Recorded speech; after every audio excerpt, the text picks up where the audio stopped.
on est vraiment sur un risque majeur puisqu'on peut avoir une perte d'exploitation qui met en péril l'activité et ça peut durer des mois. Ce qu'on a vécu, on pense sincèrement que ça concerne toutes les tailles d'e-commerçants. Nous, ça aurait pu chiffrer en centaines de milliers d'euros.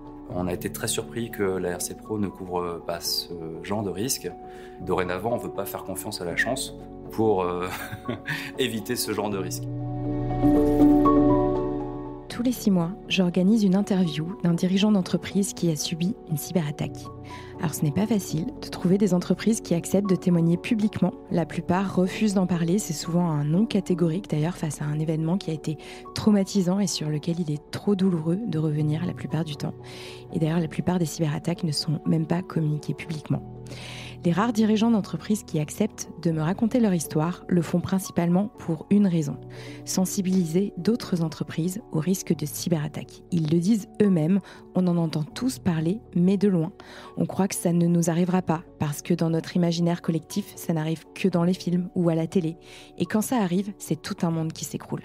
Ces dirigeants n'ont qu'un seul souhait, celui de ne jamais revivre ça, et de par leur témoignage, d'éviter à d'autres de subir la même chose. Mais raconter son histoire n'est pas un exercice facile, et surtout quand on se retrouve face à une caméra. Pour valoriser ces rares témoignages, j'invite ces dirigeants d'entreprise à enregistrer dans le studio de Valentin Nothomb.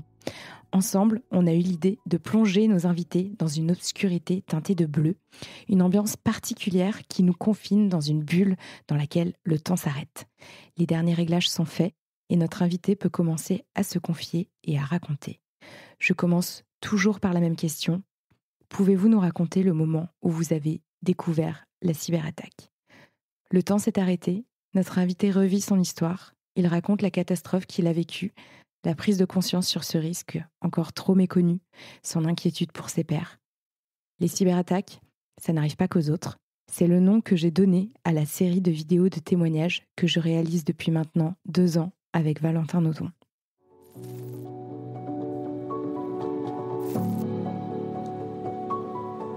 Je m'appelle Alex Guez et je suis un des founders de boutiquerome.com. Et je vais vous raconter comment j'ai sauvé par chance mon entreprise grâce à un programme que j'avais développé 24 heures avant la cyberattaque qu'on a subie. Ça faisait déjà quelques semaines qu'on entendait parler de cyberattaques justement, donc d'attaques qui étaient dirigées sur des sites e-commerce. Avec des vagues sur des sites en WordPress, des vagues sur des sites en Shopify, et là en 2023, donc des vagues d'attaques sur des sites en PrestaShop. Et forcément, étant sur PrestaShop, on a été très sensibilisé par notre agence sur le sujet. Ce qui a particulièrement retenu mon attention dans ces attaques, c'est le mode opératoire qui consistait à détourner les pages de paiement des sites. Pour un site e-commerce, il faut savoir que le système de paiement, c'est vraiment la clé. C'est le moment où le client paye. Donc, il ne faut qu'il y ait aucun frein à cet endroit-là. Donc, c'est peut-être plus par un délire de geek que par une réelle sensibilisation ou intérêt à protéger contre une attaque que j'ai développé un programme qui, chaque jour, il va vérifier la page de paiement pour s'assurer que l'ensemble des systèmes de paiement sont là. Donc, il va vérifier s'il y a bien un formulaire de saisie de carte bleue et pas n'importe lequel, le nôtre, avec les bons mots. PayPal, etc. Ce programme a été finalisé le 26 mai 2023 et le lendemain, on a reçu un mail. Donc les associés ont reçu un mail disant « Attention, vous avez une attaque ». Et à ce moment-là, on s'est dit « C'est pas possible, c'est une erreur ». Et on a vérifié et on s'est aperçu qu'effectivement, il n'y a plus de formulaire de saisie de la carte bleue. Il y avait plus de formulaire pour aller payer par PayPal. Il n'y avait que le virement bancaire. Et en vérifiant du coup l'IBAN qui était présenté au client lorsqu'il passait commande, donc à quel compte il fallait faire le virement, on s'est aperçu que donc l'IBAN n'était pas le bon et on a confirmé qu'on avait été piraté. Ce qu'on n'avait pas fait, ce qu'il faut faire, et on le sait maintenant, c'est qu'il faut se préparer à la suite. On a la chance dans l'équipe Boutiquerome et avec nos prestataires, donc l'agence web notamment, qui nous accompagne, on a la chance qu'on est extrêmement réactif. Donc samedi, après avoir reçu l'alerte, on a été tout de suite sur le pont. On a réuni ce qu'on a appelé une cellule de crise. La partie problème sur le site rencontrait a été claire et immédiate et il fallait tout de suite remplacer le RIB. Lorsqu'on a enquêté sur le vecteur d'attaque, on s'est aperçu donc que la seule manière qu'il a pu avoir, le hacker, de modifier la page de paiement, c'était forcément par une intervention dans le back-office, donc dans le système d'administration du site, qui est protégé par des mots de passe administrateurs.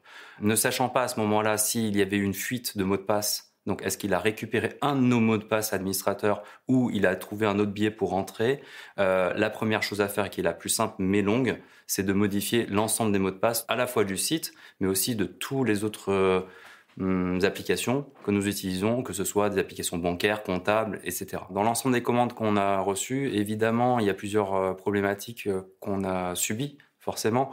Il y a des clients qui n'ont pas payé, parce que quand on arrive sur un site et qu'on veut payer et qu'il n'y a que le virement bancaire, on ne paye pas, la plupart des gens en tout cas. Il y en a certains qui sont très motivés parce qu'ils ont besoin de ça et ils ont confiance, ils ont besoin de leurs produits, ils ont confiance dans le site, donc ils vont jusqu'au virement bancaire. Heureusement, on en a eu peu qui avaient déjà fait le virement. Et ce qu'on a su après, c'est que pour nous rembourser, nous, de la perte d'activité sur cette partie-là, on n'avait pas d'organisme qui pouvait nous soutenir. On a d'abord tenté de déposer une déclaration de sinistre sur le site de notre assurance. Manque de peau, le site de l'assurance s'était fait hacker ce week-end-là aussi, donc le site était down. Au niveau de l'assurance, quand on a pu donc les joindre, on a eu une réponse qui était adorable, c'était de dire qu'on n'était pas sur un sinistre assuré. Et nous qui avons évidemment un manque à gagner par les clients qui étaient venus mais n'avaient pas payé par l'absence de paiement par carte bleue et de paiement par PayPal, qui avions eu du coup une perte d'exploitation avec des clients qui avaient effectivement fait un virement et où on avait quand même assuré la commande. On a été très surpris que la RC Pro ne couvre pas ce genre de risque et de s'apercevoir qu'en fait on n'avait aucune assurance prévue pour prévenir ce genre de risque. Un hacker qui rentre sur un site dans son système d'administration, il a potentiellement accès à un certain nombre de données sur les clients. Donc tout de suite, il nous était apparu qu'il fallait faire une déclaration à la CNIL et on s'est aperçu donc qu'il n'y avait aucune page d'information client qui avait été consultée par le hacker. Mais on a quand même fait la déclaration à la CNIL en disant qu'il y avait potentiellement un certain nombre de clients qui ont pu faire l'objet d'une consultation de ces données et non pas du coup d'un vol des données. La troisième déclaration qu'on a faite, c'est auprès de la police et de la gendarmerie, parce qu'on avait quand même un RIB, on avait le nom du propriétaire du compte de ce RIB, et on avait la banque qui héberge ce compte en banque, mais ce n'est qu'un signalement parmi d'autres que les e-commerçants touchés par ce hacker font, et évidemment, pour l'instant, ça n'a pas été suivi des faits. On n'a pas vraiment de nouvelles de ce dépôt de plainte. On a eu aussi beaucoup de réflexions à ce moment-là, en se disant qu'est-ce qui aurait pu arriver de pire. Et on s'est aperçu que, heureusement, que ça n'a pas duré longtemps, sinon on aurait eu un détournement finalement de nos flux financiers pendant quelques jours, une grosse perte d'exploitation pour nous. On aurait pu avoir quelque chose de plus grave, par exemple un ransomware, donc quelqu'un qui bloque l'ensemble du site et qui l'empêche de fonctionner pendant le temps qu'on paye une rançon. On aurait pu avoir également des prélèvements réguliers sur notre site, indolores, qu'on ne voit pas pendant des mois et des mois, qui auraient pu du coup chiffrer en plusieurs centaines de milliers d'euros, une perte énorme pour notre entreprise. Ce qu'on a aussi réalisé en débriefant à chaud de l'événement, c'est qu'on a eu énormément de chance d'avoir mis en place un système de détection qui est maintenant pérenne, mais qui venait juste d'être mise en place au moment où on a détecté l'attaque, et que dorénavant, on ne veut pas faire confiance à la chance pour éviter ce genre de risque. Donc on a mis en place finalement des barrières matérielles avec un serveur en propre à nous, qui est redondant avec un deuxième serveur de sécurité, qui fait que s'il y a un serveur qui tombe en panne, le deuxième serveur prend le relais en moins de 5 minutes, sans aucune perte et sans aucune perte de fluidité pour nos clients. Le deuxième point, c'est toute la partie sécurité des mots de passe. Elle est devenue hyper rigoureuse, avec une vérification régulière aussi, une sensibilisation régulière des employés à cela. On a mis aussi en place une protection par IP, c'est-à-dire qu'il n'y a pas n'importe quel ordinateur qui peut accéder au système d'administration de notre site. On avait également en place, mais ça depuis longtemps, depuis le début, des sauvegardes offline et des sauvegardes online, du coup, en plusieurs points du globe, qui permettent de faire face à des risques comme des risques d'incendie de data center ou des risques de hack, du coup. Le dernier point, c'est d'avoir quelque chose qui nous permet de couvrir si malgré tout, avec la prévention, la réaction, on a encore nécessité d'avoir une rémédiation, soit auprès de nos clients, soit auprès de nous-mêmes en termes de perte d'exploitation. C'est donc une assurance. On a recherché des assurances qui pouvaient nous accompagner sur perte d'exploitation en cas d'attaque, mais aussi rançon.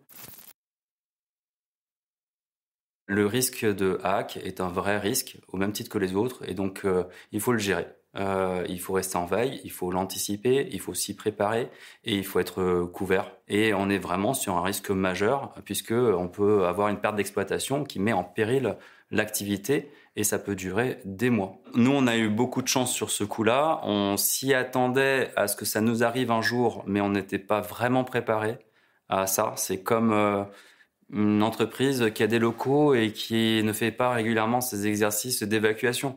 On fait pas l'exercice. Quand arrive l'événement, on est un peu démuni, on est surpris, et c'est vraiment pas le moment où il faut se louper, en fait. En tant qu'e-commerçant et côtoyant d'autres e-commerçants, je sais parfaitement que tout le monde ne fait pas un rapprochement systématique et toutes les semaines, voire tous les jours, entre ce qu'il reçoit sur son compte en banque en termes de paiement par ses clients et les commandes qui sont effectivement passées sur le site. Et évidemment, le mode opératoire que nous avons subi, c'est pas un mode opératoire d'un rigolo qui a juste changé l'IBAN en se disant ça va passer et ils vont jamais s'en apercevoir. C'est quelqu'un qui est, à notre avis, plutôt intelligent, mais qui avait comme objectif de prélever régulièrement. On n'est pas un tout petit e-commerçant, ni un très gros e-commerçant, mais ce qu'on a vécu, on pense sincèrement que ça concerne toutes les tailles d'e-commerçants. Nous, ça aurait pu chiffrer en centaines de milliers d'euros, ça n'a pas été le cas. On pense que pour des petits e-commerçants, ça peut sérieusement tuer la trésorerie. Et pour des gros e-commerçants, il y a aussi d'autres risques qui évidemment auxquels nous on se prépare parce que on sait qu'un jour on aura peut-être des modes opérateurs qui auront pour vocation de voler les numéros de carte bancaire. Et là, c'est extrêmement dangereux parce que une carte bancaire qui est volée sur notre site, on en est responsable de cette fuite. Et avec une carte bancaire, on peut faire 100, 1000, 10 000 achats derrière. Et la perte financière pour le client, elle peut chiffrer énormément.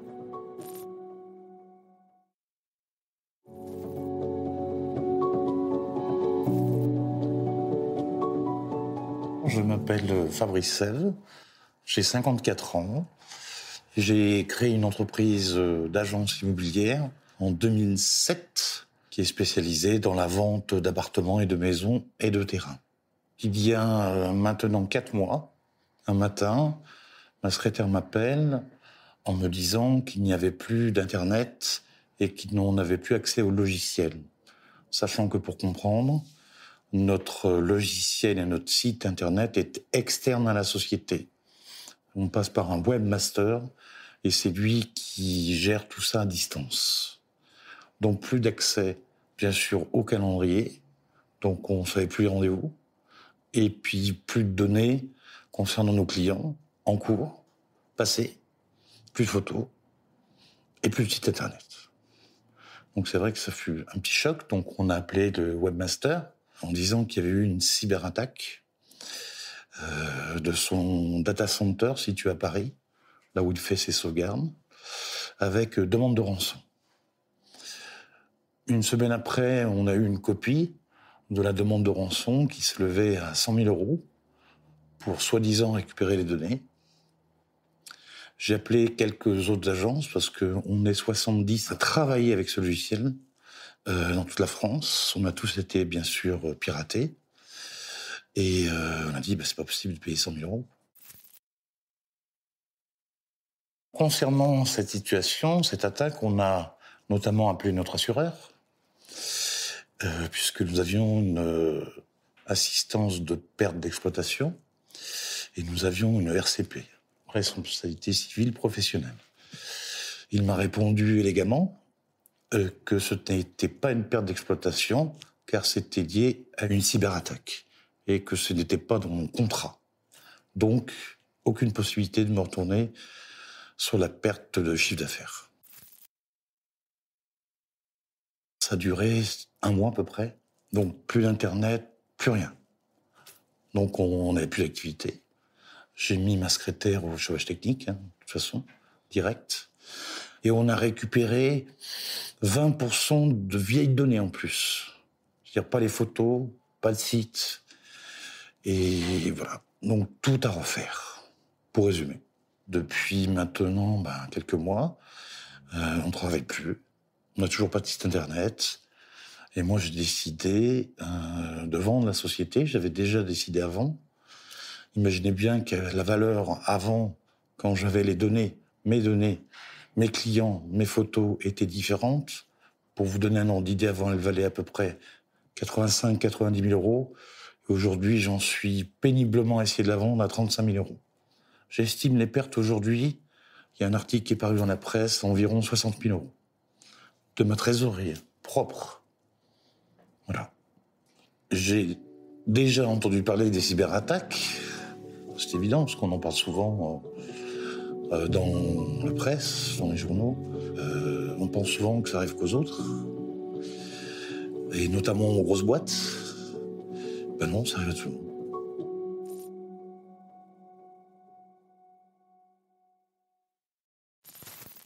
Merci à tous d'avoir suivi cet épisode du monde de la cyber. Si vous êtes arrivés jusqu'ici, c'est que vous commencez à bien accrocher à ce podcast. Alors si vous voulez découvrir les coulisses et être au courant de toutes les actus, je vous donne rendez-vous sur notre compte Instagram, Le Monde de la Cyber.